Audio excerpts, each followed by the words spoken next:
বলবো সেজে গুজে আপুরে হে কোথায় যাও দুপুরে, ওরে আপু শুনে যাও বোরখাটা পরে যাও, বোরখাটা পরে গেলে লাভ কি জানিস তোরে, বকাটে যুবক দেখে দেবে না রে শীষ তোরে, রিক্সা চালক দেখে দেবে না রে শীষ। চিল্লায় বলেন ঠিক কিনা?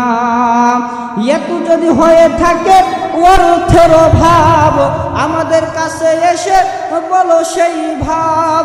আমরা কজন দেখি বন্ধু মিলে একটা বোরখা কিনে দেব চাঁদা তুলে। চিল্লায় বলেন ঠিক কিনা? দোস্ত, এই বউদেরকে পর্দা করানো লাগবে, এই কন্যাদেরকে পর্দা করাতে হবে। আপনার আমার স্ত্রীরা, আপনার আমার সন্তানরা পর্দার ভেতরে না থাকলে বিশ্ব নবী বলে কখনো জান্নাত নাই। নবী আমার জান্নাতে চলে গেল, জান্নাত দেখিয়া নবী